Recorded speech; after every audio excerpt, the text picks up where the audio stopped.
Feminist ആണോ? എന്താന്നല്ല ആ ഒരു കോള് വന്ന എങ്ങനെയാണ്? അലൻ ജോസിന്റെ അലൻ ജോസ് വേശിന്ന് വിളിക്കുന്നവരുണ്ട്. അവള് വേശിയായിരുന്നു, അവിടെ ഗൾഫിൽ വേശിയായിരുന്നു എന്ന് പറയുന്നവരുണ്ട്. അവരുടെ ലൈഫെ നശിപ്പിച്ചതൊക്കെ പുരുഷന്മാരാണ്. എന്നൊക്കെ പറയുമ്പോൾ കരച്ചിലില്ല, കാരണം ഞാൻ കരഞ്ഞു തീർന്നതാണ്. ഞാൻ ഓരോ കർമ്മങ്ങൾ ചെയ്തപ്പോഴും പറയുന്നുണ്ടായിരുന്നു, ഒരു പെണ്ണ് വന്നിട്ട് കർമ്മം ചെയ്യുന്നു. 28 ദിവസം പ്രായമുള്ളപ്പോ എന്റെ അച്ഛൻ ഉപേക്ഷിച്ചിട്ട് പോയിരുന്നു. വളർത്തിയില്ലെങ്കിലും, എനിക്ക് വിദ്യാഭ്യാസം തന്നില്ലെങ്കിലും, എന്റെ കാര്യങ്ങൾ ശ്രദ്ധിച്ചില്ലെങ്കിലും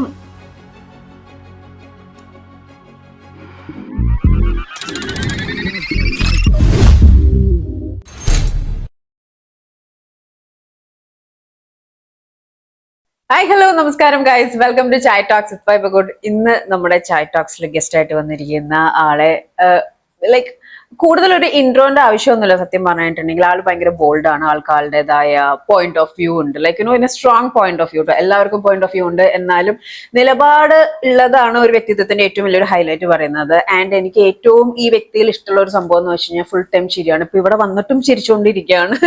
അപ്പോൾ നമുക്ക് ആളുടെ വിശേഷങ്ങൾ ചോദിക്കാം, ആളുടെ കുറിച്ച് നിലപാടിനെ കുറിച്ച് നമുക്ക് സംസാരിക്കാം. അപ്പൊ നമുക്ക് ജസ്റ്റ് വെൽക്കം ചെയ്യാം ശ്രീലക്ഷ്മി. ഹായ്, സുഖമായിട്ടിരിക്കുന്നു?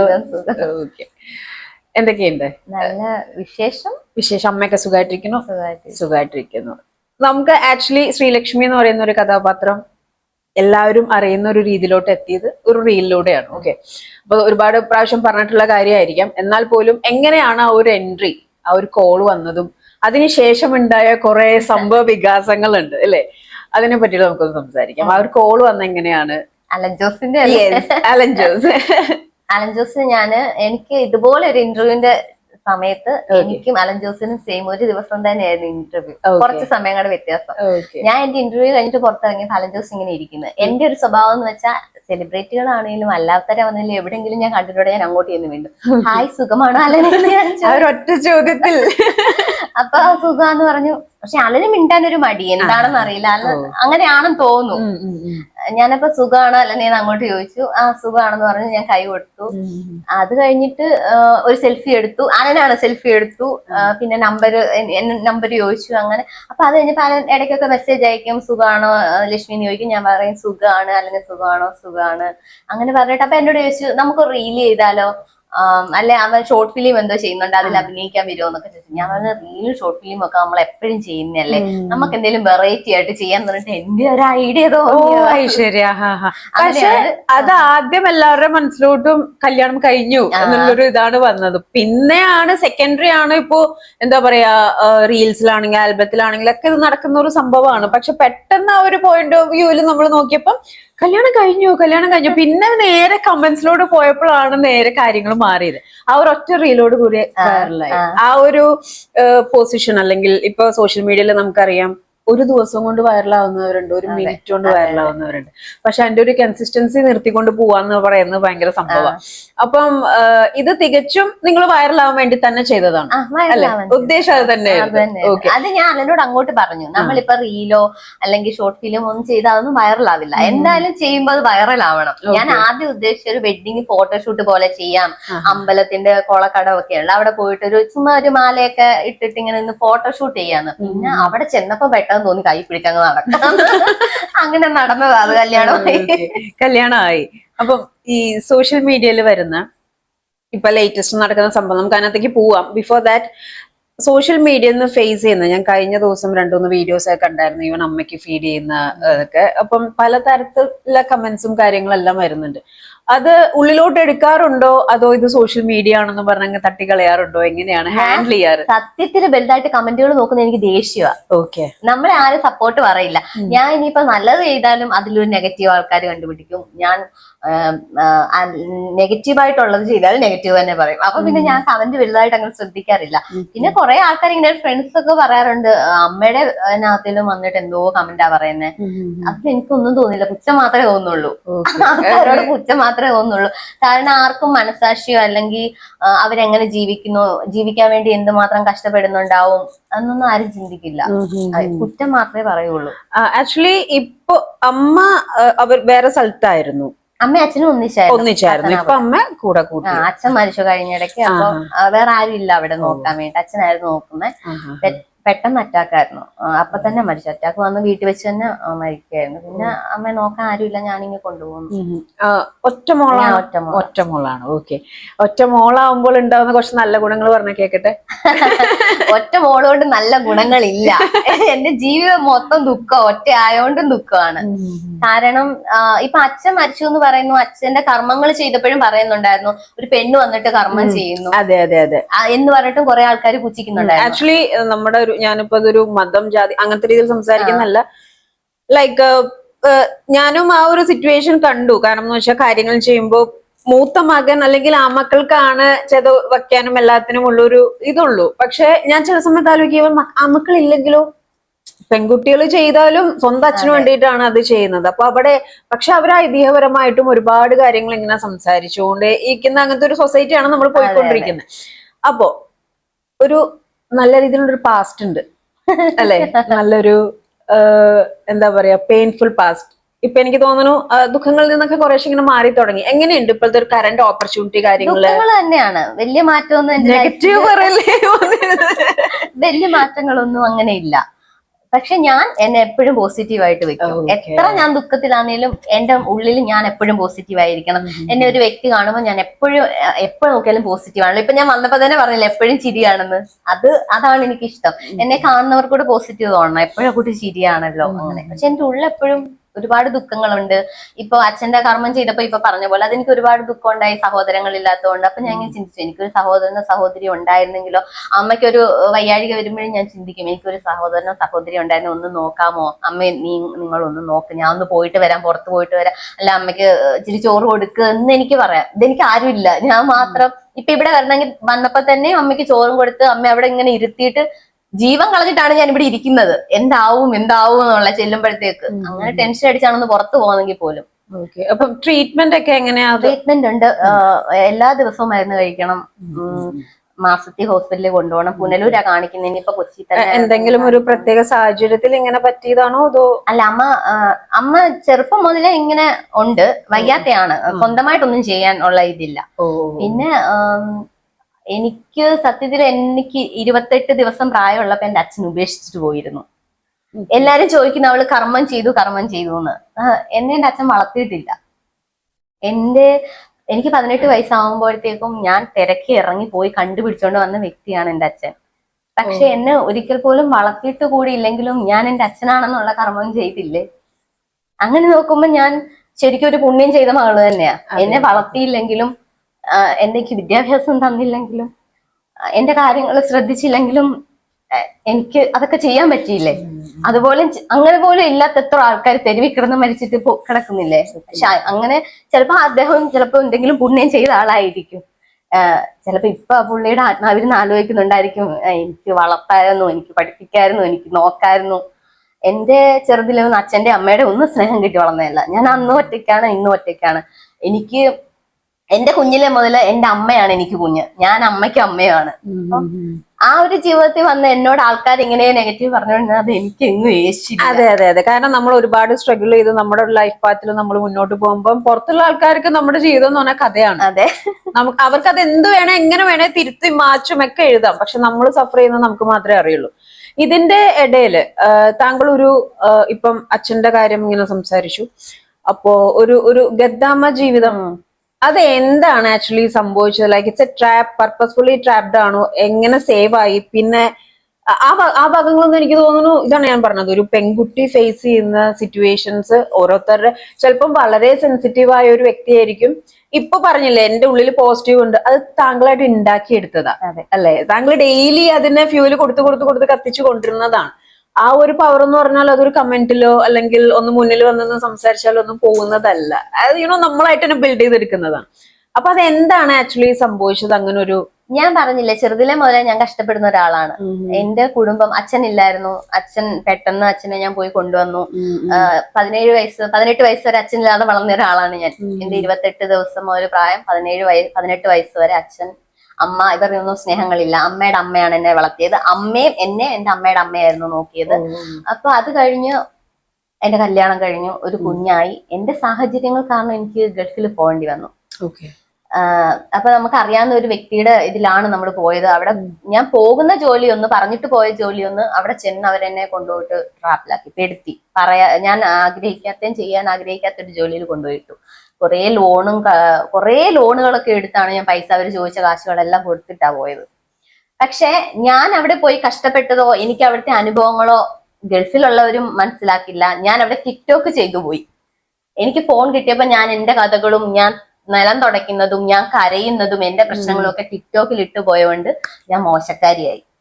ടിക്ടോക്ക് ചെയ്തത് കാരണം ഞാൻ മോശക്കാരിയായി. പക്ഷെ ഞാൻ ഇപ്പോഴും എന്നും ഞാൻ മരിക്കുന്ന കാലം വരെയും പറയും, അന്നും ഇന്നും സോഷ്യൽ മീഡിയ ഉള്ളതുകൊണ്ട് ഞാൻ ജീവിച്ചു പോകുന്ന ഒരാളാണ്. അല്ലാതെ എനിക്ക് വലിയ വരുമാന കാര്യങ്ങളൊന്നും കിട്ടിയല്ല. ഞാൻ നാട്ടിൽ വന്നത് തന്നെ സോഷ്യൽ മീഡിയ ഉള്ളതുകൊണ്ടാ, അല്ലെങ്കിൽ അവിടെ കിടന്ന് മരിക്കത്തേ ഉള്ളായിരുന്നു. ടിക്ടോക്കിൽ അന്ന് അങ്ങനെ കുറെ എന്റെ കാര്യങ്ങളെല്ലാം ഞാൻ പറഞ്ഞുകൊണ്ട് എനിക്ക് കുറച്ച് ആൾക്കാർ മെസ്സേജ് അയക്കും, എങ്ങനെയാലും അവിടുന്ന് എംബസിയിലെത്തിയാൽ രക്ഷപ്പെടാൻ പറ്റുമെന്ന് പറയും. അങ്ങനെ എംബസി പോകുന്ന വഴിക്ക് തന്നെ പോലീസ് പിടിച്ചു. അങ്ങനെ സാഫ ജയിലിൽ കിടക്കേണ്ടി വന്നു. 2 മാസം കൊറോണ ടൈം ആയിരുന്നു, ജയിലിൽ കിടക്കേണ്ടി വന്നു. അപ്പൊ അവിടെ അതെല്ലാം അനുഭവിച്ച ഒരാളാണ് ഞാൻ. അന്ന് എന്റെ കുഞ്ഞു പൊടിയാണ്, കുഞ്ഞു മോനാണ്. ആ സമയത്തൊക്കെ ഞാൻ ജയിൽ ജീവിതം കഴിഞ്ഞ ഞാനാണ്. പിന്നെ നെഗറ്റീവ് ഒന്നും എനിക്ക് അല്ല, നമ്മുടെ മിസ്റ്റേക്ക് കൊണ്ട് അല്ലാതെ പിന്നെ എങ്ങനെയാണ് ജയിലിലോട്ടൊരു നമ്മുടെ മിസ്റ്റേക്ക് എന്ന് വെച്ചാൽ നമ്മൾ ആ വീട്ടില് എല്ലാരും എന്നെ കളിയാക്കും, ഇവിടെ കെദ്ദാമ വീട്ടു ജോലിക്കാരി. എനിക്ക് ഒരു മടിയില്ല അത് പറയാൻ. ഞാൻ വീട്ടു ജോലി ചെയ്ത് ജീവിച്ചവളാണ്. എനിക്ക് ഒരു മടിയില്ല. എനിക്ക് ചെയ്യാൻ എന്റെ വിദ്യാഭ്യാസം ഒന്നും ഞാൻ ചെയ്തിട്ടില്ല. 10ാം ക്ലാസ് എനിക്ക് പറയാനുള്ളൂ. 10ാം ക്ലാസ് പാസ്സായിട്ടുണ്ട്. അതിനപ്പുറം അന്ന് പാരാമെഡിക്കൽ പഠിക്കുമായിരുന്നു. എന്റെ അമ്മയുടെ ആങ്ങളെയൊക്കെ പാരാമെഡിക്കൽ പഠിക്കാൻ വിട്ടിരുന്നു, അമ്മാവൻ. അത് പൂർത്തിയാകുന്നതിന് മുന്നെയാണ് അച്ഛനെ ഞാൻ പോയി കണ്ടുപിടിച്ചോണ്ട് വരുന്നത്. പിന്നെ എനിക്ക് അതിനും പോകാൻ പറ്റിയിട്ടില്ല, പൂർത്തിയാക്കാൻ പറ്റിയില്ല. അതുകൊണ്ട് എനിക്ക് 10ാം ക്ലാസ് വിദ്യാഭ്യാസം പറയാൻ പറ്റത്തുള്ളൂ. അപ്പൊ എനിക്ക് വലിയ ജോലിയൊന്നും ആരും തരില്ല, ഇപ്പോഴും കിട്ടില്ല. അപ്പൊ ഞാൻ പോയ ജോലി എന്ന് വെച്ചാൽ കുഞ്ഞുങ്ങളെ നോക്കാൻ പുറത്ത് വിസ അടിച്ചിട്ട് ഞാൻ രാവിലെ പോയി കുഞ്ഞുങ്ങളെ നോക്കിയിട്ട് വൈകിട്ട് എന്റെ റൂമിൽ വന്നിരിക്കും. ഇങ്ങനെ പറഞ്ഞൊരു വ്യവസ്ഥയിലാ പോയത്. പക്ഷെ ഇവര് കൊണ്ടുപോയിട്ട് അറബിയുടെ വീട്ടിൽ ഇടുക ചെയ്ത്. ഒരു അറബി വീട്ടിൽ കൊണ്ടുപോയിട്ട് 2 അറബികളുടെ കുടുംബം നോക്കണം നമ്മള്. എന്നെ കൊണ്ടുപോയ മോളാണ്. അവരുടെ ഫാമിലി ഉണ്ട്, അമ്മ അച്ഛൻ, അവരുടെ കുടുംബം നമ്മൾ പോയി നോക്കണം. ഇവരുടെ 3-4 പിള്ളേരെ നോക്കണം. ഇപ്പൊ ഞാൻ ഇത്രയേ ഉള്ളൂ. അന്ന് ഞാൻ 20 വയസ്സിൽ ഞാൻ ജനിച്ചതും വളർന്നതൊക്കെ കൊക്കാത്തോടെന്ന് പറഞ്ഞിട്ട് മലയോര പ്രദേശമാണ്. വെളിലോകം എന്താന്ന് എനിക്ക് അറിയില്ല. ഞാൻ ഫ്ലൈറ്റ് കണ്ടിട്ടില്ല. ട്രെയിനിൽ ഞാൻ കഴിഞ്ഞൊരിടയ്ക്കോടാ ട്രെയിൻ കയറുന്നത്. അങ്ങനെ ജീവിച്ച ഒരാളാണ് ഞാൻ. കൊക്കാത്തോടൊന്നും തിരക്കാൻ മനസ്സിലാവും. ഇപ്പോഴാണ് വഴിയൊക്കെ ഇപ്പോഴും മോശം തന്നെയാണ്. ബസ് ഇടയ്ക്കിടയ്ക്ക് ട്രിപ്പ് ചെയ്യുന്ന ബസ്. ഇപ്പൊ 3 മണിക്കൊന്ന് വന്നാൽ 7 മണിക്കൊന്നും വരും, അങ്ങനെയൊക്കെ ഉള്ളൂ. കാടാണ്. അപ്പൊ അങ്ങനെ ഒരു സ്ഥലത്ത് ജനിച്ചു വളർന്ന എനിക്ക് ഇപ്പൊ കൊച്ചി എന്താന്ന് പോലും എനിക്ക് പറഞ്ഞാൽ എനിക്ക് അറിയില്ല. എനിക്ക് അത്രയ്ക്ക് അറിവുള്ളൂ. ആ സമയത്ത് ഞാൻ ഗൾഫിൽ പോയിട്ട് അറബികളുടെ ഫുഡ് ഉണ്ടാക്കാൻ പറഞ്ഞ് എനിക്ക് അറിയില്ല. അവര് തുടക്കി തൂക്ക് അറബി കിടന്ന് പറഞ്ഞ് ഞാൻ ഞാൻ ഇങ്ങനെ നോക്കി നിൽക്കും, എന്തോ പറയുന്നത്. ഇവര് തല്ലുവോ നമ്മളെ ഇട്ട്. ഫുഡില്ല. എന്റെ എന്റെ ഓരോ എല്ലുകളും ഇങ്ങനെ എനിക്ക് എണ്ണി പറക്കാം. എനിക്കത് പറയുമ്പോൾ കരച്ചിലില്ല. കാരണം ഞാൻ കരഞ്ഞ് തീർന്നതാണ്. ഞാൻ ഓരോ ദിവസം ഉറങ്ങുമ്പോഴും എന്റെ ജീവിതം ഞാൻ ആലോചിക്കാറുണ്ട്. കാരണം അത്രമാത്രം ദുരിതം. ഇപ്പോഴും ദുഃഖത്തിൽ തന്നെയാണ് ഞാൻ പറഞ്ഞില്ല, ഞാൻ പോസിറ്റീവ് ആക്കുന്നതാണ് എന്നെ. പക്ഷെ എന്റെ ലൈഫ് എപ്പോഴും ദുഃഖം തന്നെയാണ്. അപ്പൊ അങ്ങനെ അവിടുന്ന് ഇറങ്ങി എങ്ങനെയല്ല വീട്ടിൽ നിന്ന് ഇറങ്ങി ഓടാൻ പറ്റിക്കഴിഞ്ഞാൽ എനിക്ക് എംബസിയിലെത്താം. ഞാൻ ആ വീട്ടിൽ നിന്ന് ഇറങ്ങി ഓടിയിട്ട് എന്റെ ഒരു ഫ്രണ്ടിനെ വിളിച്ചിട്ട് ഓടി. അവര് പകുതി വഴിക്ക് വന്നിട്ട് അവരുടെ ഒരാളുടെ കയ്യിൽ ഫോൺ കൊടുത്തു. ഫോൺ ഇവിടെ ഒളിപ്പിച്ചിട്ടാണ് ഞാൻ ഓടുന്നത്. മരുഭൂമി അങ്ങനെയുള്ള സ്ഥലത്തൂടെ ഒക്കെ. കെദ്ദാമ സിനിമയില്ല, അതൊന്നും എന്റെ ജീവിതം അല്ല. അതിലും കഷ്ടമാണ് എന്റെ ജീവിതം ഞാൻ അനുഭവിച്ചത്. കെദ്ദാമ സിനിമയേക്കാൾ കഷ്ടമായിട്ട് ഞാൻ അനുഭവിച്ചത്. അവിടുന്ന് എങ്ങനെയൊക്കെയോ അവര് വന്ന് അവരുടെ വണ്ടിയിൽ ഞാൻ കയറി. പക്ഷെ അതിനു മുന്നേ എനിക്ക് എംബസിയിൽ എത്തുന്നതിന് മുന്നേ അവരുടെ കെദ്ദാമയാണല്ലോ, വീട്ടു ജോലിക്കാരിയാണ് കാണാതായിരിക്കുന്നത്. അപ്പൊ എന്തായാലും അറബികൾ പോലീസ് കംപ്ലൈന്റ് ചെയ്യും. പോലീസ് ഫുള്ള് തിരക്കിലായി. എന്നെ പിടിച്ചതും എന്നെ കൊണ്ടുപോയത് തന്നെ എങ്ങനെയും നീ ഞങ്ങളുടെ അടുത്ത് വന്നു കഴിഞ്ഞാൽ അറബിയുടെ അടുത്ത് പാസ്പോർട്ട് വാങ്ങിയിട്ട് പുറത്ത് തനാസിൽ തരും, അപ്പൊ നിനക്ക് ഇവിടെ വർക്ക് ചെയ്യാന്ന് പറഞ്ഞിട്ട് കൊണ്ടുപോയത് തന്നെ പിന്നെയും വിളിച്ചു. അപ്പൊ ഞാൻ വിശ്വസിച്ചു, ശരി അവരല്ലേ എന്നെ കൊണ്ടുപോയി, അവർക്ക് എന്നെ രക്ഷിക്കാൻ പറ്റും. അവരുടെ വാക്ക് കേട്ടിട്ട് ഞാൻ വീണ്ടും അവരുടെ അടുത്തോട്ട് തന്നെ പോയി. എംബസിക്ക് പോയില്ല. എംബസി പോവാതെ അവരുടെ അടുത്ത് തന്നെ ആയിരുന്നു. ഞാൻ ചെന്ന് അവരുടെ കൂടെ ചെന്നു. അവരൊരു ചായക്കടയിൽ കൊണ്ടുപോയി ചായയും എന്തോ ഒരു കഴിക്കാൻ ഒരു സാധനം വാങ്ങി കഴിച്ചിട്ട് വെളിയിലോട്ട് ഇറങ്ങുമ്പോഴത്തേക്ക് ഞാൻ എന്തോ കൊലക്കുറ്റം ചെയ്തിട്ട് നിൽക്കുന്ന പോലെ ചുറ്റും പോലീസുകാരാ, കുവൈറ്റ് പോലീസ് ഫുള്ള്. ഞാനിങ്ങനെ നോക്കി എന്തോ ഇത്, ഞാൻ എന്തോ കൊലപാതകം ചെയ്തിട്ട് നിൽക്കുന്ന പോലെയാണ്. എന്റെ അറബികള് ഞാൻ നിന്ന വീട്ടിലെ അറബികള് എല്ലാവരുമായിട്ട് ഇങ്ങനെ നിൽക്കുന്നു. അവർ നേരെ ജയിലിലേക്ക് കൊണ്ടുപോയി. ഒരു ദിവസം ഫുള്ള് ഒറ്റയ്ക്കൊരു ജയിലിനകത്ത് ഒറ്റയ്ക്ക് ഒരു റൂമിനകത്ത് ഇട്ടിരുന്നു. പിറ്റേന്നാണോ എപ്പോഴാണെന്ന് എനിക്കറിയത്തില്ല. നമുക്ക് വെട്ടമാണോ ഇത് രാത്രിയാണോ ഒന്നും അറിയാൻ പറ്റത്തില്ല.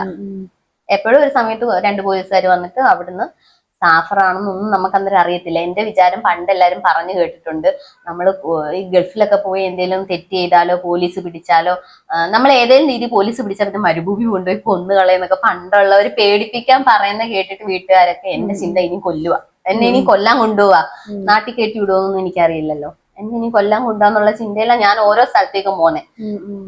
2 ജയിലിൽ കിടന്നു. 3-മത്തെ ജയിലിൽ സാഫർ. അവിടെ വന്നപ്പോഴത്തേക്കും കുറച്ച് മലയാളികളെയൊക്കെ കണ്ട്. എല്ലാരെയും കൂടി ഇങ്ങനെ എല്ലാ രാജ്യത്തുള്ള ആൾക്കാർ കിടപ്പുണ്ട്. അതിനകത്ത് എന്നെ കൊണ്ടിട്ടപ്പം കുറച്ച് മലയാളികളെ കണ്ടപ്പോൾ ഞാൻ അവര് എന്നോട് സമാധാനം പറഞ്ഞു തന്നു. നമ്മളൊന്നും ചെയ്യത്തൊന്നുമില്ല, നമ്മളെ തിരിച്ച് ഇന്ത്യയിലേക്ക് തന്നെ വിടും, പേടിക്കൊന്നും വേണ്ട. ഒന്നെങ്കിൽ പാസ്പോർട്ട് അറബി കൊടുത്തിട്ടുണ്ടെങ്കിൽ ആ പാസ്പോർട്ടോട് കൂടി നമുക്ക് പോവാം, അല്ലെ ഇവര് വൈറ്റ് പാസ്പോർട്ട് എന്ന് പറഞ്ഞിട്ട് ഒരു സംഭവം തരുമെന്ന്, അതിൽ കയറി നാട്ടിൽ പോവാന്ന് പറഞ്ഞു. പിന്നെ എന്റെ അറബിയുടെ അച്ഛൻ, പുള്ളിക്കാരൻ എന്റെ വിഷമങ്ങളും പ്രയാസങ്ങളും ഒക്കെ കാണുന്ന ഒരു പ്രായമുള്ള വ്യക്തിയായിരുന്നു. ആ പുള്ളി മാത്രമേ ഉള്ളൂ എനിക്കൊരു തുള്ളി വെള്ളമെങ്കിലും തന്നിട്ടുണ്ട്. ആരും കാണാതെ എനിക്ക് ആപ്പിളൊക്കെ മുറിച്ച് തന്നിട്ടുണ്ട്, എന്റെ വിശപ്പ് കാരണം കരഞ്ഞോണ്ടിരിക്കുന്ന കണ്ടിട്ട്. ആ പുള്ളിക്കാരൻ എന്റെ പേരിലായിരുന്നു എനിക്ക് വിസ അടിച്ചത്, ഈ അച്ഛന്റെ പേരില്, എന്റെ അറബിയുടെ അച്ഛന്റെ പേരിലായിരുന്നു. പുള്ളി പാസ്പോർട്ട് കൊണ്ട് കൊടുത്തിട്ട് പറഞ്ഞ് കയറ്റി വിട്ടേക്കാം. അതുകൊണ്ട് എനിക്ക് പാസ്പോർട്ടോട് കൂടി നാട്ടിൽ വരാൻ പറ്റി. അങ്ങനെ കയറി വന്നത് നാട്ടില്. എന്നാലും 10-20 ദിവസത്തോളം ജയിലിൽ കിടക്കേണ്ടി വന്നു. അങ്ങനെയാ നാട്ടിൽ വരുന്നത്.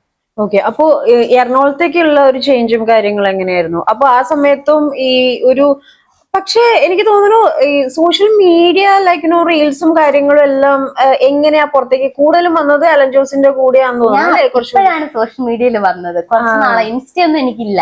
ഞാൻ ആകെ ചെയ്തത് അന്ന് യുഎയിലൊക്കെ ടിക്ടോക്ക്, ഇവിടെ ടിക്ടോക്ക് ബാനായപ്പോ അവിടെ എല്ലാം ടിക്ടോക്ക് ആയിരുന്നു. അപ്പൊ എനിക്ക് ടിക്ടോക്ക് അങ്ങ് എടുത്തു. അതെടുത്തിട്ട് അതിനകത്ത് ഞാൻ എന്റെ എല്ലാ പ്രശ്നങ്ങളും, ഇപ്പോഴും എന്റെ ഒരു വീഡിയോ ഇറങ്ങി അതിന്റെ താഴെ ഞാൻ കെദ്ദാമയുടെ വേഷമിട്ട് വലിയ ലോഹ പോലത്തെ ഡ്രസ്സൊക്കെ ഇട്ടിട്ട് ഇന്ന് കരയുന്ന വീഡിയോസ് ഗൾഫിലുള്ളവര് പിൻ ചെയ്തു വെക്കും എന്റെ ടിക്ടോക്കിൽ നിന്ന് എടുത്തിട്ട്. എനിക്ക് അവരോടൊക്കെ ചോദിക്കാനുള്ള, നിങ്ങൾ എത്ര പിൻ ചെയ്താലും എനിക്കെന്താ, ഞാൻ അനുഭവിച്ചാൽ എനിക്കേ അറിയുള്ളൂ. ഞാൻ ചിരിക്കുന്നതല്ല, ഞാൻ കരയുന്നതാണ്. എന്റെ പ്രശ്നങ്ങൾ പറഞ്ഞ് കരയുന്ന വീഡിയോ ആണ് അത്. അവര് കുറെ ഇങ്ങനെ പിൻ ചെയ്ത് വെക്കും. അവിടെ ഞാൻ മനസ്സിലാക്കുന്നത് ഞാനിപ്പോ വിജയത്തിലാണുള്ളത്. അന്ന് അങ്ങനെ കരഞ്ഞ് കെദ്ദാമയുടെ വീട്ടുജോലിക്കാരി, കെദ്ദാമ, വേശിന്ന് വിളിക്കുന്നവരുണ്ട്. അവള് വേശിയായിരുന്നു, അവിടെ ഗൾഫിൽ വേശിയായിരുന്നു എന്ന് പറയുന്നവരുണ്ട്. അവരോടൊക്കെ എനിക്ക് പുച്ഛമാണ്. വെളിലോകം എന്താന്ന് കാണാത്ത എന്നെ വേശിന്ന് വിളിച്ച് എനിക്ക് പുച്ഛമല്ലേ തോന്നുള്ളൂ. ഞാൻ കരയുന്ന വീഡിയോ അവര് തന്നെ പറക്കിയിടുന്നു. ഞാൻ ചിരിച്ചാൽ ഇവള് ചിരിക്കുന്നു. ഞാൻ മരിക്കണോ? ഞാൻ മരിക്കാൻ പറ്റില്ല. എനിക്കൊരു അമ്മയുണ്ട്, ഒരു മോനുണ്ട്, മരിക്കാൻ പറ്റില്ല. ഇനി ഈ ലോകം മൊത്തം പുച്ഛിച്ചാലും ഞാൻ ജീവിക്കും. ഇതിന്റെ ഇടയിൽ ജാസി അല്ലെ, ഞാൻ സത്യം പറഞ്ഞ ആളെ നേരിട്ട് കണ്ടിട്ടില്ല. പക്ഷെ ഞങ്ങൾ ഫോണിൽ കൂടെ സംസാരിക്കാറൊക്കെയാണ്, മെസ്സേജ് ഒക്കെ ഇടാറുണ്ട്. അപ്പം ആക്ച്വലി ആളെയും ഞാൻ ഇങ്ങനെ ഇന്റർവ്യൂവിന് കണക്ട് ചെയ്ത് പിന്നെ ഓരോരോ ഫോണിൽ സംസാരിക്കുന്ന കുഞ്ഞിന്റെ കാര്യം എല്ലാം ആയിട്ട്. അപ്പോ ഒരിടയ്ക്ക് ഭയങ്കര കോൺട്രവേഴ്സി ആയിരുന്നു ഇതില്. അപ്പം ജാസി ഒരാണ പറഞ്ഞ ഒരു കാര്യമുണ്ട്, ലൈക്ക് എനിക്ക് പേഴ്സണലി ഫീൽ ചെയ്തത് സം ട്രാൻസ്ജെൻഡേഴ്സ് ജാസിയോട് എതിർപ്പായിട്ടാണ് എനിക്ക് പേഴ്സണലി ഫീൽ ചെയ്തത്. കാരണം മറ്റേ കുഞ്ഞിന്റെ കാര്യം സംസാരിച്ചത്. അപ്പോ ഒരു വശത്ത് നോക്കുകയാണെങ്കിൽ ഒരു സ്ത്രീക്ക് ഇപ്പൊ എല്ലാ സ്ത്രീകളും പ്രസവിക്കണമെന്നില്ല അല്ലെ. അപ്പോ അതിനകത്ത് പറഞ്ഞ ഒരു ഫാക്ടറിൽ ഒരു എന്താ പറയാ, അവര് പറഞ്ഞ കുറച്ച് പേര് പറഞ്ഞാണ് ഓൾട്ടർനേറ്റ് ട്രാൻസ്ജെൻഡേഴ്സിന് പ്രസവിക്കാൻ പറ്റില്ല, ട്രാൻസ്ജെൻഡേഴ്സിന് പ്രസവിക്കാൻ പറ്റില്ല, സ്ത്രീ ആയിട്ട് ഇരിക്കുന്നവർക്കും പ്രസവിക്കാൻ പറ്റില്ല. പക്ഷെ ഞാൻ സംസാരിച്ചു കഴിഞ്ഞപ്പോൾ ആൾക്ക് ആ ഒരു കുഞ്ഞ് കിട്ടാൻ പോകുന്ന ആളൊരു അമ്മയാവാൻ പോകുന്നു എന്നുള്ളൊരു സംഭവത്തിനാണ്. അപ്പൊ ജാസി പറയുന്നുണ്ടായിരുന്നു ഫുൾ ട്രീറ്റ് ചെയ്തതും നോക്കിയതും എല്ലാം സ്ത്രീ ആണെന്നുള്ളത്. അപ്പൊ എങ്ങനെ ആ ഒരു ബന്ധം, ലൈക്ക് ആള് കോണ്ടന്റിന് വേണ്ടി ഓരോന്ന് എടുത്തിടുന്നതാണോ, എന്താണ് ആക്ച്വലി നിങ്ങൾ തമ്മിൽ ഒരു കൂട്ടുകെട്ടും ആ ഒരു വൈബ് എങ്ങനെയാണ്? ഞങ്ങള് 3 വെച്ചിട്ട് ആദ്യമായിട്ട് കാണുന്നത്. ഞങ്ങള് 2 കൂട്ടരും ഒരേ സ്ഥലത്ത് പ്രൊമോഷന് ഒരേ ദിവസം ചെന്നിട്ട് അങ്ങനെ പരിചയമാണ്. ടിക്ടോക്കിൽ കണ്ടിട്ടുണ്ട്, അവര് യുഎ തന്നെയായിരുന്നു. അപ്പൊ ടിക്ടോക്കിലൊക്കെ ഞാനും കണ്ടിട്ടുണ്ട്, എന്നെ ജാസ്തിയും കണ്ടിട്ടുണ്ട്. പക്ഷെ പരസ്പരം നേരിട്ട് അറിയില്ല. പക്ഷെ ഞങ്ങള് പെട്ടെന്ന് കൂട്ടായി. അന്നേരം തന്നെ വ്ളോഗ് ഒക്കെ എടുത്ത് ഞങ്ങള് എപ്പോഴും വിളിക്കുന്ന ഒരു ഇതിലെത്തി. ആശയാണേലും ജാസി ആണേലും ഞാനാണേലും എനിക്ക് ഭയങ്കര ഇഷ്ടമാണ് ജാസിയെ. ഞാൻ ഒരു കാര്യം പറയട്ടെ, നമ്മൾ നോർമലിലുള്ള ഒരു കൂട്ടുകെട്ടിനേക്കാൾ ജാസിയെ എല്ലാരും കുറ്റം പറയുന്നെങ്കിലും എനിക്ക് ജാസിയുടെ അടുത്ത് കൂട്ടുകൂടുന്ന ഇഷ്ടം. ഒരാളെയും കുറ്റം പറയാൻ ജാസിക്ക് അറിയില്ല. എല്ലാരും ജാസിക്ക് നല്ലതാണ്. ജാസി ആരും ഇന്ന് വരെ ഒരു നോട്ടം കൊണ്ടുപോലും ഒരു കുശുമ്പ അങ്ങനൊന്നും ഇല്ല. എല്ലാരും നന്നാവട്ടെ, രക്ഷപ്പെടട്ടെ, അയ്യോ അവരങ്ങനെ വന്നില്ലേ, അയ്യോ അവരങ്ങനെ രക്ഷപ്പെട്ടായിരുന്നെങ്കിൽ, അങ്ങനെ ചിന്തിക്കുന്ന ഒരാളാ ജാസി. ഞാൻ മനസ്സിലാക്കിയെടുത്തോളം. പിന്നെ ഒരു കാര്യം എന്ന് വെച്ചാ ഇപ്പൊ എനിക്ക് നല്ല ഡ്രസ്സുകളൊക്കെ കണ്ടോ, നല്ല ഡ്രസ്സ്, ഇങ്ങനെ ഒരു ചിന്തയാ.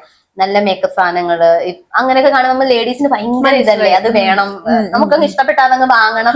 സെയിം അതാണ് ജാസി. നല്ലൊരു ചുരിദാറൊക്കെ എവിടെ കണ്ടാലും അപ്പൊ അത്രയ്ക്ക് പെണ്ണായിട്ട് ജീവിക്കണം എന്ന് ആഗ്രഹിക്കുകയാണ്. എനിക്ക് ഒരിക്കലും ജാസിയെ എല്ലാരും പറയുന്ന പോലെ എനിക്കങ്ങനെ ഞാൻ അങ്ങനെ കണ്ടിട്ടേ ഇല്ല. എനിക്ക് എന്റെ ഒരു സിസ്റ്റർ, എന്റെ ചേച്ചി അല്ലെ, എനിക്ക് എപ്പോഴും നല്ല കാര്യങ്ങൾ പറഞ്ഞു തരും. ഞാൻ എപ്പോഴും അങ്ങ് താഴെ പറ്റി പോവാറുണ്ട് ചില സമയത്ത്, ഡൗൺ ആയിട്ട് ടെൻഷൻ അടിച്ചൊക്കെ. അപ്പൊ ജാസിയുടെ 2 വാക്ക് മതി, ഞാൻ സ്ട്രോങ് ആയി. അത്രയ്ക്ക് നമുക്ക് ഭയങ്കര എന്താ, എനിക്കറിയില്ല ജാസിയെ പറ്റി പറയാൻ, നല്ലത് മാത്രമേ ഉള്ളൂ ജാസിയെ പറ്റി പറയാൻ. പിന്നെ ജാസിക്ക് ഒരു കുഞ്ഞ് വേണമെന്ന് ഭയങ്കര ആഗ്രഹം. കുഞ്ഞുങ്ങളെയൊക്കെ കാണുമ്പോഴേ ഭയങ്കര ഇതാണ്.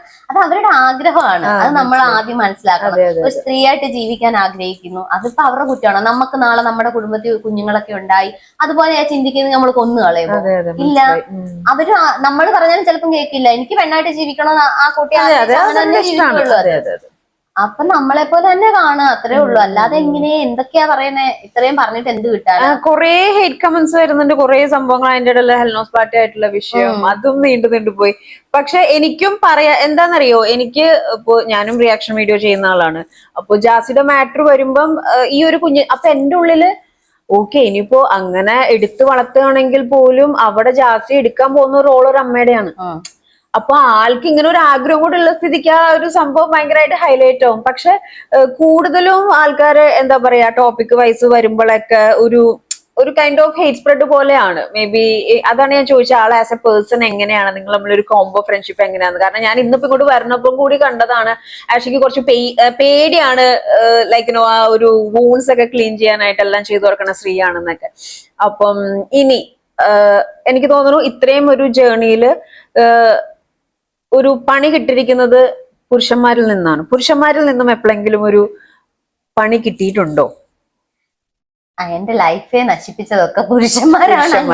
എന്ന് വെച്ചാൽ ഒരുപാട് പുരുഷന്മാരെന്നല്ല, എന്റെ ലൈഫിൽ വന്നിട്ടുള്ള ഇപ്പൊ അച്ഛന്റെ കാര്യം ഞാൻ പറഞ്ഞല്ലോ.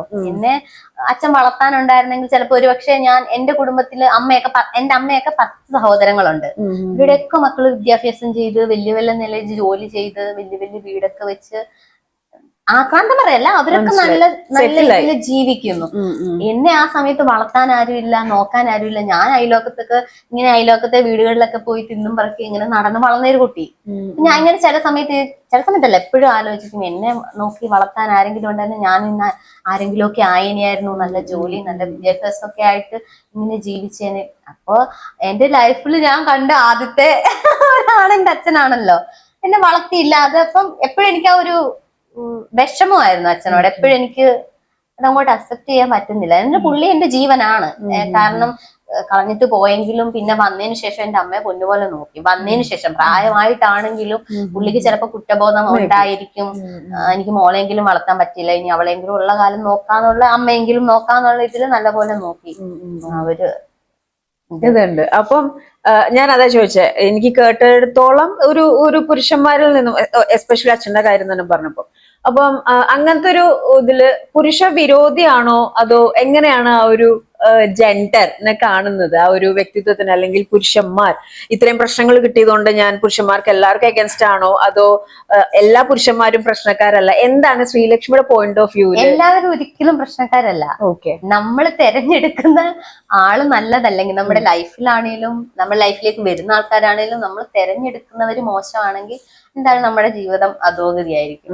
അപ്പൊ എന്റെ ലൈഫിൽ ഞാൻ തെരഞ്ഞെടുത്തൊക്കെ എന്റെ ലൈഫ് നന്നാക്കുന്ന ആരും അല്ലായിരുന്നു, നശിപ്പിക്കുന്ന ആൾക്കാരായിരുന്നു. ഇപ്പൊ കൂടുതൽ എനിക്ക് പറയാൻ നിവർത്തിയില്ല. ഇത്രയൊക്കെ മനസ്സിലായി. കാരണം മൈ മിസ്റ്റേക്ക് ആണ് ഈ പ്രശ്നങ്ങൾ മുഴുവൻ ഉണ്ടായത്. ഞാനിപ്പോ ഇത് ചോദിക്കാൻ കാരണം എന്താ വെച്ചാൽ ഇപ്പൊ കുറച്ചായിട്ട് നടക്കുന്ന സംഭവമാണ് ബസ് ഇഷ്യൂ അല്ലെ.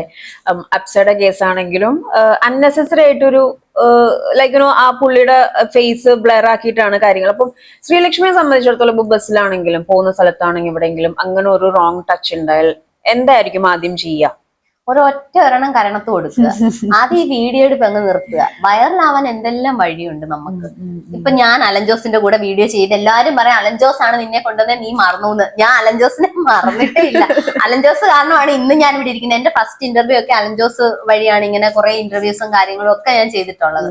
അപ്പൊ ഇന്ന് ഞാൻ ഇങ്ങനെ ഇരിക്കുന്നെങ്കിൽ അതിന് 1-ാം പങ്ക് അലൻ ജോസ് തന്നെയാണ്. എന്നെ അത്ര വൈറലാക്കിയത് അലൻ ജോസ് ആണ്. പിന്നെ ദാസേട്ടൻ കോഴിക്കോട്. അപ്പം വൈറലാവാൻ ഇഷ്ടംപോലെ വഴികളുണ്ട്. ഇപ്പൊ സെലിബ്രിറ്റി ആയിട്ട് നിൽക്കുന്ന ആരെങ്കിലും കൂടെ വീഡിയോ ചെയ്താലും വൈറലാവുമല്ലോ, നല്ല റീൽസ് ഒക്കെ ചെയ്താലും വൈറലാവും. എന്താ പറഞ്ഞാൽ ഇത്രയും തരം താഴേണ്ട ആവശ്യമില്ല, നമുക്ക് അവിടെ പ്രതികരിക്കാം. ഒരൊറ്റ ഒരെണ്ണം കറണ്ട് കൊടുക്കുക, ആൾക്കാരോട് പറയാം എന്നെ ഇങ്ങനെ ടച്ച് ചെയ്ത്, ആൾക്കാർ കൈകാര്യം ചെയ്യുമല്ലോ. പോലീസിനെ വിളിക്കുക, പോലീസിലേൽപ്പിക്കുക. നമ്മൾ എന്തിനീ റീൽ എടുത്തിട്ട് കാണിച്ചിട്ട് എന്ത് കിട്ടാനാ? അയാളുടെ കുടുംബം പോയി അയാളെ നശിപ്പിച്ച് നാറാണക്കല്ലാക്കി, ഒന്നും വേണ്ട. അവിടെ പ്രതികരിക്കുക. അല്ലാതെ ഫോൺ എടുത്തിട്ട് കുറെ ഇതെന്താ ഇതിപ്പോ കൊണ്ടങ്ങോട്ട് തെളിച്ചു കൊടുത്തിട്ട് ഇങ്ങനെ ഉരച്ചോണ്ട് നിന്നിട്ട് അങ്ങനെ ചെയ്തു എന്ന് പറഞ്ഞ അത് നേരാ? അത് ശരിക്കും എന്താണ് ഇപ്പൊ ദീപകിന്റെ സംഭവമാണ് ഞാൻ സംസാരിക്കുന്ന. ആള് ആത്മഹത്യ ചെയ്തു. പൊതുവെ ഞാനും സംസാരിക്കുന്ന ഒരു കാര്യമാണ്, ഈവൻ എല്ലാ പുരുഷന്മാരും പ്രശ്നക്കാരല്ല, അപ്പോ സ്ത്രീകളിലും പ്രശ്നക്കാരുണ്ട് ഇല്ലേ? അപ്പൊ ഈ അപ്സ എന്ന് പറഞ്ഞ ആള് ജസ്റ്റ് സേഫ് ആണ്. അതിന്റെ ഇടയിലേക്ക് ഷിംജിതയുടെ കേസ് വന്നോണ്ടാണ് അപ്സ സ്കൂട്ടായി പോയത്. പിന്നെ ആ പാവം മനുഷ്യൻ ഇതൊന്നും അറിഞ്ഞിട്ട് ഫോൺ പോലും ഉണ്ടെന്ന് എനിക്ക് തോന്നുന്നില്ല. അപ്പം ചില ആൾക്കാർ പറയുന്നത്, ഇപ്പോ ഒരു ഇൻസിഡന്റ് ഉണ്ടായെന്നൊരു ലേഡി പറയുമ്പോൾ അവിടെ പ്രൂഫായിട്ട് വീഡിയോസ് ചോദിക്കുന്നു. ആ പ്രൂഫ് അവിടെ ഉണ്ടാക്കാൻ വേണ്ടിയിട്ടാണ് ഈ ഒരു വീഡിയോ എടുക്കുന്നതെന്ന് പറയുന്നു. പക്ഷെ ദീപകിന്റെ ഇതില് എനിക്ക് പേഴ്സണലി ഫീൽ ചെയ്ത് എന്താന്ന് വെച്ച് കഴിഞ്ഞാൽ, അങ്ങോട്ട് പോയ പോലെയാണ് എനിക്ക് ഫീൽ ചെയ്തത്. എനിക്ക് അത് തന്നെ അല്ലെ? അതില് ആ വീഡിയോ കണ്ടിട്ടുണ്ടാവുമല്ലോ. അപ്പോ അതിനകത്ത് എനിക്ക് ഒരു രീതിയിലുള്ള നോർമലി നമുക്ക് ഇഷ്ടമല്ലാത്ത ഒരു ടച്ച് വന്നാൽ നമ്മളിൽ ആദ്യം കൈ പൊന്തും ഇല്ലേ? പക്ഷെ അതിനകത്ത് വളരെ ഡിഫറെന്റ് ആയിട്ടാണ് തോന്നുന്നത്. അപ്പൊ അതാണ് ഞാൻ ചോദിച്ചത്, എന്താണ് ആ ഒരു അതിനുശേഷം കുറെ സ്ത്രീകളെ പെണ്ണുങ്ങൾക്ക് ഒരു ബസ്, ആണുങ്ങൾക്ക് ഒരു ബസ് എന്നുള്ള ഒരു രീതിയിലൊക്കെ വന്നു. അപ്പൊ അതിനെ പറ്റിയിട്ടുള്ള ഒരു പ്രതികരണം എന്താണ്? അത് നോർമലി താങ്കൾക്ക് എന്ത് തോന്നുന്നു ദീപക്? അത് എനിക്ക് മനസ്സിലായിടത്തോളം ആ പുള്ളി ഒന്നും അറിഞ്ഞിട്ട് കൂടി ഉണ്ടെന്ന് എനിക്ക് തോന്നുന്നില്ല വീഡിയോക്കകത്ത്. ഇത് കുറച്ച് രണ്ട് സാധനം ഉണ്ട് എന്ന് പറഞ്ഞിട്ട്, ഞാൻ പെണ്ണാണ് എനിക്ക് കുറച്ചുണ്ട് എന്ന് പറഞ്ഞിട്ട് കൊണ്ടുപോയി ആ പുള്ളിക്കാരൻ എന്തോ ബാഗും പിടിച്ച് നിൽക്കുന്ന ഇവിടെ കൊണ്ടിട്ട് ഉരക്കുക. ആ ഉരച്ചോണ്ട് നിൽക്കുന്ന സമയത്ത് പുള്ളിയാണ് അത് ചെയ്തെങ്കിൽ 4 കൊട്ടിക്ക് പുള്ളിക്ക് കൊടുക്കാം, അല്ലെങ്കിൽ ആ കുട്ടിക്ക് മാറി അവിടെ നിന്ന് നിൽക്കാം. ടച്ച് ചെയ്തു, ഇനിയിപ്പോ പുള്ളി അറിയാതാണ് ടച്ച് ചെയ്തെങ്കിൽ അവിടെ നിന്ന് മാറിപ്പോകാമല്ലോ. ഇത് വീണ്ടും വീണ്ടും ഇങ്ങനെ കൊണ്ട് ഒരച്ചരച്ചരച്ച് നിന്നിട്ട് നാടെ ഇങ്ങനെ ഉരച്ചോണ്ട് നിൽക്കുക. പുള്ളി അറിയുന്ന പോലെ ഇല്ല, പുള്ളി മുട്ടി തൊട്ടു, ഇങ്ങനെ പറയേണ്ട ആവശ്യം എന്താ? അത് ശരിക്കും അവരുടെ ഭാഗത്ത് തന്നെ തെറ്റെന്ന് എനിക്ക് തോന്നുന്നു. അവരെ അങ്ങോട്ട് കൊണ്ടുപോയി ഒരച്ചരച്ച് നിന്നിട്ട് ഒരു നിരപരാധിയെ കൊന്നു കളഞ്ഞു. അത് അതെ, അത് എനിക്ക് പേഴ്സണലി അങ്ങനെയാണ് തോന്നിയത്. കാരണം എന്ന് വെച്ച് കഴിഞ്ഞാൽ പൊതുവെ ഒരു പുരുഷന്മാരുടെ സൈക്കോളജി, ഇപ്പോ ഇമോഷൻസ് എല്ലാവർക്കും ഉണ്ട് അല്ലെ? സ്ത്രീയെ സംബന്ധിച്ചിടത്തോളം സ്ത്രീകൾക്കാണോ പുരുഷന്മാർക്കാണോ കൂടുതൽ ഒരു മെന്റൽ കപ്പാസിറ്റി ഉള്ളത് to solve the issues and all? അല്ലെങ്കിൽ സ്ത്രീകൾക്ക് പിടിച്ചു നിൽക്കാൻ പറ്റും എന്ത് പ്രശ്നങ്ങൾ വന്നാലും. പക്ഷെ എനിക്ക് തോന്നുന്നത് ആണുങ്ങൾ കുറച്ച് വിഷമങ്ങൾ കൂടുതലുള്ളവരാ, പക്ഷെ അത് അവർ പുറത്ത് കാണിക്കുന്നില്ല. എനിക്ക് മനസ്സിലാക്കിയെടുത്ത് എന്റെ കുറച്ച് ഫ്രണ്ട്സിലൊക്കെ എനിക്ക് തോന്നുന്നത് നമ്മളെക്കാൾ കൂടുതൽ ഒരു പക്ഷെ അവർക്ക് കരയാൻ പറ്റില്ല, പ്രതികരിക്കാൻ ചിലപ്പോൾ പറ്റുന്നുണ്ടാവില്ല. അവര് ഉള്ളിൽ ഒതുക്കിയിരിക്കുന്നതായിട്ട് എനിക്ക് ഫീൽ ചെയ്തിട്ടുണ്ട്. സത്യം പറഞ്ഞാൽ നമ്മുടെ ചുറ്റിനുള്ള ആണുങ്ങൾക്കൊന്നും മിണ്ടാൻ പറ്റില്ലല്ലോ. പെണ്ണുങ്ങൾ തന്നെ വന്ന് ഓരോന്ന് കാണിച്ചിട്ട് പോകുന്നു, അവര് മിണ്ടാതെ പോകേണ്ട അവസ്ഥയെ വരുള്ളൂ. അതുകൊണ്ടായിരിക്കും ഞാൻ കുറച്ച് പേരെയൊക്കെ കണ്ടെടുത്തോളം എന്നെ വെച്ച് നോക്കുമ്പോൾ ഞാൻ ഭയങ്കര സ്ട്രോങ് ആണ്, ഭയങ്കര ഡൗൺ ആണ് അവരൊക്കെ. അപ്പൊ അവർ ഉള്ളിൽ കുറെ വിഷമങ്ങൾ ഒതുക്കി നടക്കുന്നവരായിരിക്കും ഭൂരിപക്ഷം ആണുങ്ങളും. പക്ഷെ അവരത് പുറമേ കാണിക്കുന്നില്ല. സ്ത്രീകളെന്ന് പറഞ്ഞാൽ പെട്ടെന്ന് അവർക്ക് സങ്കടം വരും, കരയും, കുറച്ച് കരഞ്ഞ അങ്ങ് സമാധാനമാകും. പക്ഷെ പുരുഷന്മാരെ അത് ഉള്ളിലൊതുക്കി ചിലപ്പോ ആരും കാണാതെ കരഞ്ഞ് തീർക്കുന്നുണ്ടാവും, അങ്ങനെയുണ്ടാവും. അപ്പൊ എനിക്ക് തോന്നുന്നു സ്ട്രോങ് എന്ന് പറയുന്ന ഒരു മുൾക്കിരീടം മേ ബി ആണുങ്ങൾക്ക് കൊടുത്തോണ്ടായിരിക്കും ഇരിക്കാൻ പറ്റില്ല, കരയാൻ പറ്റില്ല, may be so much of things. ഇനി എന്താണ് ഫെമിനിസം? അതിനെ പറ്റിയുള്ള അഭിപ്രായം എന്താണ്? ഫെമിനിസ്റ്റ് ആണോ? എന്താന്ന് വല്ല അറിയില്ല, ഞാൻ ആ ടൈപ്പ് അല്ല. അങ്ങനെ എനിക്ക് അതിനെ പറ്റിയൊന്നും പ്രത്യേകിച്ച് അങ്ങനെ അതിന് ഫെമിനിസം അങ്ങനെ ഒരു ഇതിനോട് ഇങ്ങനെ താല്പര്യമൊന്നുമില്ല. തെറ്റെവിടെയാണോ അത് പറയാന്ന്. എന്റെ ഒരു ഇതെന്ന് വെച്ചാ എനിക്കിപ്പോ ഇവിടെ പ്രതികരിക്കണം എന്ന് തോന്നി ഞാൻ മുഖം ഒന്നും നോക്കില്ല, ആരാണെന്ന് നോക്കില്ല, എന്റെ വായി വരുന്ന ഞാൻ വിളിച്ചു പറയും. അതുകൊണ്ട് എന്നെ ആർക്കും ഇഷ്ടമല്ല. ഞാൻ അവിടെ തന്നെ പ്രതികരിക്കുന്ന ഒരാളാണ്. പ്രതികരിച്ചു, അത് അവിടെ കഴിഞ്ഞു. പിന്നെ എന്റെ മനസ്സിൽ വെച്ചോണ്ട് നടക്കുക അങ്ങനെയൊന്നുമില്ല. അപ്പൊ അങ്ങനെയൊക്കെ പോകുന്ന ഒരാൾ, അല്ലാതെ അതിനപ്പുറം വലിയ ഇല്ല, അങ്ങനെയൊന്നുമില്ല. ഇപ്പൊ സോഷ്യൽ മീഡിയ ഒരു കോടതിയായിട്ട് മാറണമെന്ന് തോന്നുന്നുണ്ടോ? നമ്മുടെ ജനങ്ങളങ്ങ് എടുക്കല്ലേ കാര്യങ്ങളൊക്കെ. എനിക്ക് തോന്നുന്നു, എനിക്ക് പേഴ്സണലി തോന്നിയ ഒരു കാര്യമാണ്. കാരണം ഏറ്റവും കൂടുതൽ ഡിസ്കഷൻസ് വരുന്ന അതിനകത്താണ് അല്ലേ? അപ്പോ അതിനകത്ത് വരുന്ന ഒരു സോഷ്യൽ മീഡിയയില് ശ്രീക്ക് ഇന്ന കുറച്ച് കാര്യങ്ങൾ മാറ്റിയാൽ കൊള്ളാം എന്ന് തോന്നുന്ന എന്തെങ്കിലും ഉണ്ടോ? ഉണ്ട്. ആദ്യം ഒരു വീഡിയോ കണ്ട ആൾക്കാരെ വിലയിരുത്താതിരിക്കുക, അതൊന്നും മാറ്റിയാൽ നല്ലതായിരിക്കും. പിന്നെ വസ്ത്രധാരണം, ഞാൻ ഏറ്റവും കൂടുതൽ ട്രോള് വാങ്ങിയിട്ടുള്ളതും തെറിവിളി കേട്ടിട്ടുള്ളൂ, എനിക്ക് ഇഷ്ടമുള്ള ഡ്രസ്സ് ഞാൻ ഇടാൻ പാടില്ല. അതാണ് നമ്മുടെ ജനങ്ങൾ പറയുന്നത്. നീ എന്തിനാ ഡ്രസ്സ് ഇടുന്നു, നീ ആ ഡ്രസ്സ് ഇട്ടില്ലേ നിന്നെ എല്ലാരും ഇഷ്ടപ്പെടും. ഈ ഡ്രസ്സ് ഇട്ടില്ലെങ്കിൽ ഞാൻ ഡ്രസ്സ് ഇടാതെ നടക്കും, ചിലപ്പോ അതെന്റെ ഇഷ്ടമാണ്. അതാണ് നിങ്ങൾ എന്നെ ഇഷ്ടപ്പെടണ്ട. ഞാൻ എനിക്ക് ഇഷ്ടമുള്ള ഡ്രസ്സ് ഇടുമ്പോഴേക്കും ഞാൻ ഓക്കെ, എനിക്ക് എന്റെ ശരീരത്തിന് ആ ഡ്രസ്സ് ചേരും. അല്ലെ എനിക്ക് കണ്ണാടി നോക്കുമ്പോൾ, അല്ലെ വേറൊരു സ്ത്രീ, ഞാൻ ഏറ്റവും കൂടുതൽ നോക്കാറുള്ള സ്ത്രീകൾ ഏതൊക്കെ വസ്ത്രങ്ങൾ ധരിക്കും, അവര് എന്ത് ഭംഗിയായിരിക്കും അത് ഇടുമ്പോ. അപ്പൊ ചിലപ്പോ ഞാനും അങ്ങനത്തെ ഡ്രസ്സ് ഇടുമ്പോൾ നല്ലതായിരിക്കും. അപ്പൊ എനിക്ക് അങ്ങനത്തെ ഡ്രസ്സ് ഇടണമെന്ന് തോന്നി ഞാനും ഇടും. ചിലപ്പോൾ അവർ ഷോർട്സ് ആയിരിക്കും ഇടുന്നത്, സ്ലീവ്ലെസ് ആയിരിക്കും, അങ്ങനെ പലതും ആയിരിക്കും ഇടുന്നത്. എനിക്ക് ചിലപ്പോ തോന്നും എനിക്ക് ഇപ്പൊ വാങ്ങിയത് ഇടണം, ഞാനിടും. അത് എന്റെ ഇഷ്ടമല്ലേ. അപ്പൊ അതൊന്ന് മാറ്റിയാൽ കൊള്ളാമെന്നുണ്ട്. ആൾക്കാർ എപ്പോഴും ആ ഡ്രസ്സ് ഈ ഡ്രസ്സ്, അവര് അത് കാണിച്ചു, ക്ലീവേജ് കാണിച്ചു. ഇത് ഇത്ര മോശമാണോ ക്ലീവേജ്? ഈ ഒരു സ്ത്രീയുടെ ശരീരഭാഗങ്ങൾ ഇത്ര വലിയ വൃത്തികെട്ട് അവിഞ്ഞ ചീഞ്ഞ സാധനമാണെന്ന് എനിക്ക് അറിയത്തില്ലായിരുന്നു. ഞാൻ ഇപ്പൊ ഈ ജനങ്ങൾ പറയുമ്പോഴേ ഇതൊക്കെ അറിയുന്നത്. എന്റെ ശരീരം ഇത്ര മോശമാണോ, അല്ലെങ്കിൽ മറ്റൊരു സ്ത്രീയുടെ ശരീരം ഇത്ര മോശമാണോ? ഈ പറയുന്ന കിടന്നങ്ങ് അർമാദിക്കുന്ന സ്ത്രീകളൊക്കെ ഒരു പക്ഷേ അവർക്ക് ഇങ്ങനെയൊക്കെ കാണിക്കണമെന്നുണ്ട്, കുറച്ച് ക്ലീവേജ് ഒക്കെ കാണിക്കണം, അല്ലെങ്കിൽ ഇച്ചിരി നേവലൊക്കെ കാണിച്ച് സാരി എടുക്കണം, വയറിന്റെ സൈഡൊക്കെ കാണിച്ച് സാരി എടുക്കണമെന്നുണ്ടാവും. പക്ഷെ കുലസ്ത്രീ ആയിട്ട് ഇങ്ങനെ ജീവിതം കഴിച്ചു കൂട്ടി പോകുമ്പോ അത് നടക്കണമെന്നില്ല. അപ്പൊ ഇങ്ങനെ മറ്റുള്ളവർ അങ്ങനെ നടക്കുന്നു, അവരുടെ സന്തോഷത്തിൽ അവർ ജീവിക്കുന്നു, സമാധാനത്തിൽ ജീവിക്കുന്നത് കാണുമ്പോ ഭയങ്കര ഒരു ദേഷ്യം, അല്ല ഒരു കടി. അതാണ് അവര് തീർക്കുന്നത്. അവര് തെറി പറഞ്ഞ് അങ്ങ് തീർക്കുക. നിനക്ക് ഡ്രസ്സ് ഇല്ലേടാ, നിനക്ക് തുണി കൊടുത്തൂടെ. ഞാൻ ചിലപ്പോൾ തുണി ഇല്ലാതെ നടക്കും. അതെന്റെ ഇഷ്ടമല്ലേ, ഓരോരുത്തരുടെ ഇഷ്ടമാണ്. എനിക്ക് ഇഷ്ടമുള്ള ഡ്രസ്സ് ഞാൻ ഇനി ആര് പറഞ്ഞാലും ഞാനത് ഇടും. എനിക്ക് ഇഷ്ടമുള്ള ഡ്രസ്സ് ഞാൻ ഇടും.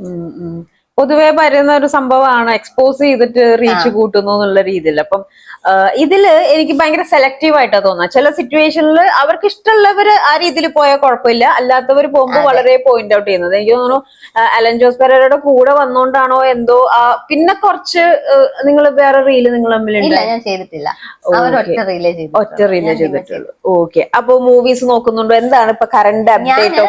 ധ്യാൻ ശ്രീനിവാസൻ സാറിന്റെ കൂടെ ഒരു മൂവി ചെയ്തിട്ടുണ്ടായിരുന്നു, തഗ്ഗെന്ന് പറഞ്ഞിട്ട്. ആ മൂവിയിൽ നല്ലൊരു ക്യാരക്ടറേഷൻ ചെയ്തു. പിന്നെ ഞാൻ സിനിമയൊന്നും ട്രൈ ചെയ്തില്ല, അത് ചെയ്തു, അതങ്ങനെ പോയി. പിന്നെ ഷോർട്ട് ഫിലിം, വെബ് സീരീസ്, അങ്ങനെയൊക്കെ കുറച്ച് റീലും കാര്യങ്ങളും ഒക്കെ ആയിട്ട് ഇങ്ങനെ അങ്ങ് പോകുന്നു. പിന്നെ വലുതായിട്ട് ട്രൈ ഒന്നും ചെയ്തില്ല സിനിമയ്ക്ക് വേണ്ടി. സിനിമയാണ് എന്റെ ലക്ഷ്യം. പക്ഷെ കുറച്ചൊരു ബ്രേക്ക് എടുത്തു. ഒന്ന് ഞാൻ സെറ്റ് ആവണം, എന്നിട്ട് ഇതിനു വേണ്ടി ഇറങ്ങിത്തിരിക്കണം. എന്റെ സാഹചര്യങ്ങളൊക്കെ കണ്ടില്ലേ, ഒന്ന് കഴിയുമ്പോൾ അടുത്ത് കഴിയുമ്പോൾ എനിക്ക് ഇതിനു വേണ്ടി ഇറങ്ങിത്തിരിക്കാൻ ഓക്കെ ആയിട്ടില്ല ഞാൻ. എന്നാൽ ഇപ്പൊ ഞാൻ അതിനു വേണ്ടിയുള്ള തയ്യാറെടുപ്പിലാണ്. ഓക്കെ. അപ്പൊ ഞാൻ കുറച്ച് ഒരു 2-3 പോയിന്റ് പറയാം. അതിനകത്ത് യുവർ പോയിന്റ് ഓഫ് വ്യൂ പറഞ്ഞാൽ മതി. ലൈക്ക് ഒരു മനുഷ്യന്റെ ഇതില് ട്രസ്റ്റ് അല്ലെങ്കിൽ ആ ഒരു ചതി, ഇപ്പൊ രണ്ടും അറിയാം അല്ലെ, നല്ല രീതിയിൽ പണി കിട്ടിയിട്ടുള്ള ഒരാളാണ്. അപ്പൊ ഒരു ഹ്യൂമൻ ക്യാരക്ടർ അല്ലെങ്കിൽ ഒരു ലൈഫില് ട്രസ്റ്റ് എന്ന് പറയുന്നതിന് എത്രത്തോളം വാല്യൂ കൊടുക്കുന്നുണ്ട് ആസ് എ പേഴ്സൺ? ഞാൻ ഭയങ്കരമായിട്ട് വാല്യൂ കൊടുക്കുന്ന ഒരാളാണ്. ഞാൻ ആരെ ഇതുവരെ ചതിക്കുക, വഞ്ചിക്കുക അങ്ങനെ ഒന്നും ചെയ്തിട്ടില്ല. അപ്പൊ തിരിച്ച് എന്റെ കൂടെ നിൽക്കുന്നവരും അങ്ങനെ ആയിരിക്കണം. എനിക്ക് ചതി വഞ്ചന അതെനിക്ക് അറിയത്തില്ല. എന്റെ ഉള്ളു ഭയങ്കര ശുദ്ധമാണ്. അപ്പൊ ഞാൻ അങ്ങനെ ജീവിക്കുള്ളൂ. എന്റെ ഓപ്പോസിറ്റ് നിൽക്കുന്ന ആള് ശുദ്ധമാണോ ക്രൂരനാണോ എനിക്ക് തിരിച്ചറിയാനും അറിയത്തില്ല. എല്ലാരും എനിക്ക് നല്ലതാ എന്റെ കണ്ണി കാണുമ്പോ. അതാണ് എനിക്ക് എന്റെ ലൈഫിലെ ഏറ്റവും മോശമായ ഒരു കാര്യം അതാണ്. എല്ലാരും കണ്ണടച്ചങ്ങ് വിശ്വസിക്കും, ചിരിച്ചു കാണിച്ച ആ ഒരു നല്ലതാ. ഈ ഓൺലൈനിൽ ഉണ്ടാവുന്ന ഒരു മെന്റൽ ഹരാസ്മെന്റ് ആരും ആയിക്കോട്ടെ, അതിന് അങ്ങനെ ചെയ്യുന്നവരോട്, ഇപ്പൊ മീഡിയാസ് ആണെങ്കിൽ പോലും നമ്മുടെ കാര്യങ്ങൾ എടുത്തിട്ട് വേറൊരു സംഭവങ്ങളൊക്കെ കൊടുത്തിട്ടായിരിക്കും പോകുന്നുണ്ടാവുക. ഇപ്പൊ ഉദാഹരണത്തിന് ഇപ്പൊ ദീപകിന്റെ സൂസൈഡ് ആണെങ്കിൽ പോലും ആ സ്ത്രീ അങ്ങനെ ചെയ്തതിന്റെ ഭാഗമായിട്ടാണ്. പക്ഷെ എപ്പോഴെങ്കിലും ഈ മീഡിയാസ് അവരുടെ ഒരു തമ്പ് കാരണമോ അല്ലെങ്കിൽ അവരുടെ ഡിസ്ക്രിപ്ഷൻ കാരണമോ അല്ലെങ്കിൽ കമന്റ്സ് കാരണമോ നമ്മൾ എന്തൊക്കെ പറഞ്ഞാലും ഒരു സാധനം ഇടുമ്പോ അൺഫോർച്ചുനേറ്റ്ലി ചിലപ്പോൾ ഒരു നെഗറ്റീവ് കമന്റ്സിലോട്ടായിരിക്കും നമ്മൾ പോകുന്നുണ്ടാവുക. നമ്മളിപ്പോ പറഞ്ഞു ടിക്ടോക്ക് ചെയ്തത് ആ സമയത്ത് തനിക്കൊരു റിഫ്രഷ്മെന്റ് അല്ലെങ്കിൽ ഒരു സ്റ്റേറ്റ് ഓഫ് മൈൻഡ് മാറ്റാനായിട്ടുള്ള ഒരു സംഭവമാണ് അത്. എനിക്ക് രക്ഷപ്പെടാൻ വേണ്ടിയായിരുന്നു. അതിനകത്ത് എനിക്കൊരു വഴി കിട്ടും, ആരെങ്കിലും അറിയുന്നവരുണ്ടാവും, എന്നെ അവിടുന്ന് രക്ഷിക്കാൻ പറ്റും, ഇതൊക്കെയായിരുന്നു എന്റെ ആ ചിന്ത. അല്ലാതെ അതിനകത്തൊന്നും വലിയ ഒന്നും കിട്ടില്ല. എനിക്ക് എങ്ങനെയും ഇവിടുന്ന് രക്ഷപ്പെടണം, ആ ഒരു ഇതിലാണ് ഞാൻ ടിക്ടോക്ക് ചെയ്തത്. അപ്പോ ഒരുപാട് സ്ട്രഗിൾ ചെയ്ത് വന്ന എന്താ പറയാ, കേക്കും ഇപ്പൊ ഇങ്ങനെ ഇരുന്ന് കേൾക്കുന്നുണ്ടെങ്കിൽ എനിക്കും ആണെങ്കിലും ബട്ട് നമുക്ക് മനസ്സിലാവും ആ ഒരു പെയിൻ എത്രത്തോളം ഉണ്ട് എന്നുള്ളത്. അപ്പോ ലൈക്ക് ഇപ്പൊ ഭയങ്കര ബോൾഡാണ്. ഞാൻ ബോൾഡ് ആണ് അല്ലെ, ഇനിയിപ്പോ എന്തൊക്കെ പറഞ്ഞാലും ഞാൻ ബോൾഡ് ആണ്. അപ്പൊ ശരിക്കും ഞാൻ ഇങ്ങനെയൊന്നും ആയിരുന്നില്ല. ഞാന് ഫസ്റ്റ് ഞാൻ കുവൈറ്റിലും യു എയിലും ഒക്കെ ഞാൻ കുവൈറ്റിൽ നിന്ന് വന്നിട്ട് 1 മാസം പോലും നാട്ടിൽ നിന്നില്ല. അതിന് മുന്നേ യു എക്ക് പോയി, അടുത്തടുത്ത് ജോലിക്ക് പോയി. അവിടെ റെസ്റ്റോറന്റ് വെയിറ്റേഴ്സ് ആയിട്ടാണ് നിന്നത്. വെയിറ്റേഴ്സ് ആയിട്ട് നിന്നു, രാപ്പകലില്ലാതെ കിടന്ന് കഷ്ടപ്പെട്ട് പണിയെടുത്തു. അങ്ങനെയൊക്കെ ഒരുപാട് എന്നെ കൊണ്ട് കഴിയുന്ന ജോലികളൊക്കെ ഞാൻ ചെയ്തു. പിന്നെ എനിക്ക് ചെറുപ്പം വരെ അഭിനയം ഇഷ്ടമായോണ്ട് ഈ ഫീൽഡിലോട്ട് ഇറങ്ങി തിരിച്ചു, എന്തും വരട്ടെ എന്ന് പറഞ്ഞിട്ട്. അപ്പം ഞാൻ ഫസ്റ്റ് കുവൈറ്റിലൊക്കെ പോകുമ്പോ ഒരു ചുരിദാറ് ഷോളൊക്കെ ഇങ്ങനെ മറച്ച് വെച്ച് അങ്ങനെ നാട്ടുംപുറമെന്ന് ഞാൻ പറഞ്ഞില്ലേ, ജീൻസ് നാണക്കേട്, ഇത്രയുള്ള ടോപ്പ് ജീൻസിന്റെ കൂടി ഇടാൻ പോലും നാണക്കേട്. ജീൻസ് എന്ന് കേൾക്കുന്നത് എനിക്ക് നാണക്കേട്, അതെന്തോ വൃത്തികെട്ട ഒരു സാധനമാണ്. അത്രയും അങ്ങനെ ഒരു പഞ്ചപാവമായിട്ടിരുന്ന ഞാൻ ഇത്രയാകുമ്പോ എന്താ അത്യാവശ്യം ബോൾഡ് ആയില്ലേ. അതെ അതെ അതെ. അപ്പൊ ഒറ്റ ലൈനില് തന്റെ ലൈഫിന് ഒരു പേരിടാൻ പറഞ്ഞ? എന്റെ ലൈഫിനോ?